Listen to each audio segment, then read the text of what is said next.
Hello students, welcome to our channel Kiran Singh maths पाठशाला। I am your maths teacher Kiran Singh. बच्चों, आज की वीडियो में हम लोग NCERT क्लास 9 मैथ्स है, इसके एक्सरसाइज 1.2 को सॉल्व करने जा रहे हैं। हमारे पास क्वेश्चन नंबर 1 में बोल रहा है state whether the following statements are true और फॉल्स, जस्टिफाई योर आंसर। हमारे पास कुछ स्टेटमेंट्स दिए हुए हैं, वो ट्रू है या फॉल्स है वो हमें बताने हैं एंड हमें क्या करना है, जो भी आंसर होगा ट्रू होगा उसके बाद भी जस्टिफाई करना है, फॉल्स को भी जस्टिफाई करना है। तो फर्स्ट नंबर में बोल रहा है every irrational number is a real number. तो क्या ये स्टेटमेंट ट्रू है? जब आपको रियल नंबर का डेफिनेशन बताया गया था उस टाइम आपको बताया गया था रियल नंबर का मतलब होता है it is a collection of rational numbers and irrational number. तो ये कलेक्शन होता है रेशनल नंबर्स का भी इरेशनल नंबर्स का भी।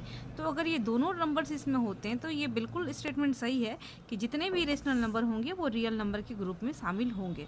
ये स्टेटमेंट हमारा ट्रू होगा। अब हम लोग इसमें रीज़न लिखेंगे because all irrational numbers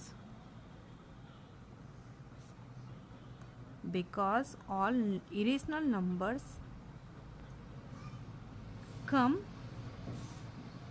comes in the collection of real number. ये रियल नंबर के कलेक्शन में आता है, इसलिए हर एक इरेशनल नंबर एक रियल नंबर भी होगा। अब आपके पास सेकेंड स्टेटमेंट बोल रहा है, इसमें बोल रहा है every point on the number line is of the form root m where m is a natural number. तो कोई भी नंबर लाइन पे जितने भी पॉइंट्स होंगे सारे पॉइंट्स के लिए बोल रहा है every point on the number line is of the form root m. अगर रूट एम के फॉर्म में होंगे तो एम क्या नेचुरल नहीं होगा? बिल्कुल नहीं। एम हमारे पास नेचुरल मतलब पॉजिटिव नंबर्स भी हो सकता है, नेगेटिव नंबर्स भी हो सकता है। आप देखें, अगर इस तरीके से आप नंबर लाइन पे रिप्रेजेंट करें तो जीरो इधर होगा, इधर में +1 ये +2, इधर -1 -2।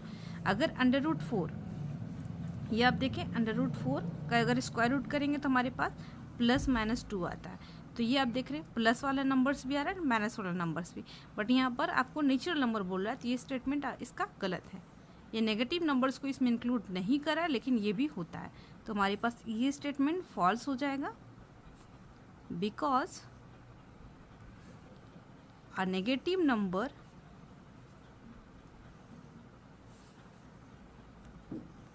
cannot be the square root of any natural number,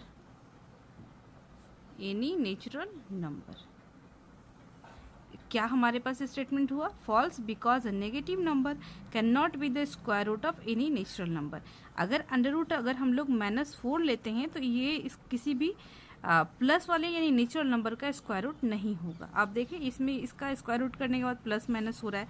आपको यहाँ पर बोल ही रहा था स्टेटमेंट कि every point on the number line is of the form root m के फॉर्म में है, तो where m is a natural number. M natural number होगा बट ये नेचुरल नंबर नहीं होगा। नेचुरल नंबर हो भी सकता है नहीं भी हो सकता है, इसलिए ये स्टेटमेंट आपका गलत है। अब हमारे पास थर्ड नंबर क्वेश्चन बोल रहा है every real number is a irrational number.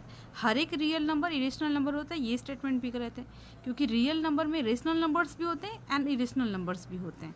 तो ये स्टेटमेंट जो फर्स्ट वाला था every irrational number is a real number, ये तो करेक्ट होगा, बट हर एक रियल नंबर इरेशनल नंबर होगा, ये स्टेटमेंट गलत है क्योंकि रियल नंबर रेशनल नंबर भी हो सकता है। ये स्टेटमेंट भी फॉल्स होगा। False because the collection of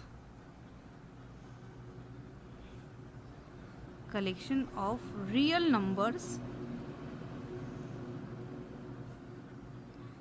contains not only irrational numbers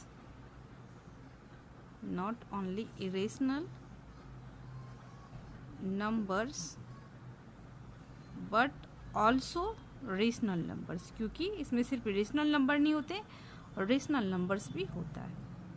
इस तरीके से क्वेश्चन नंबर 1 आपका कंप्लीट हो जाता है। हमारे पास क्वेश्चन नंबर 2 है, आप इसको देखें।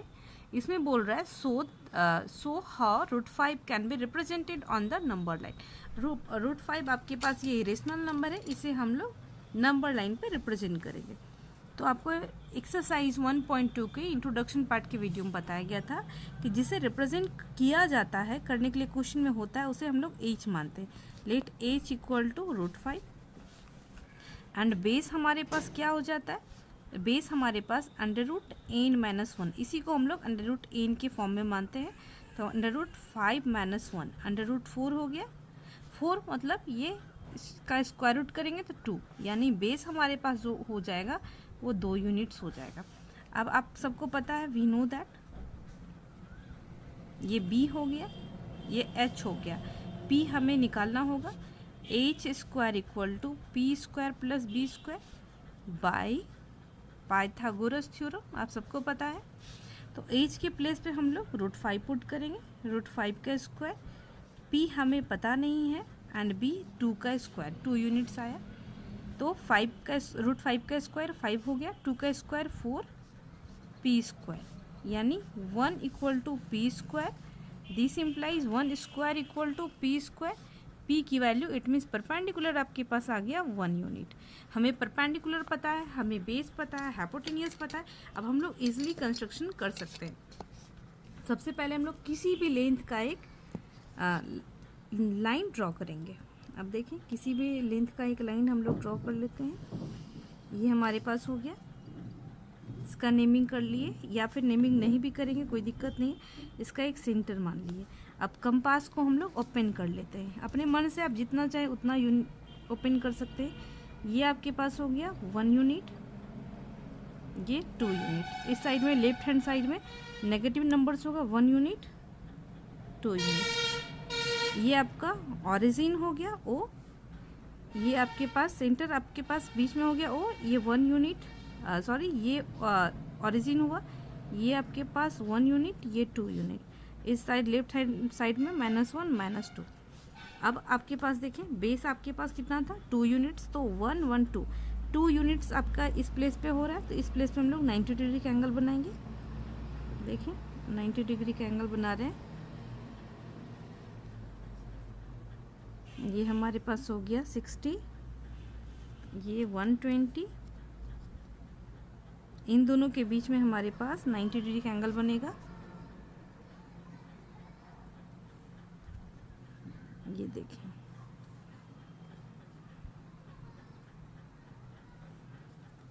ये हो गया।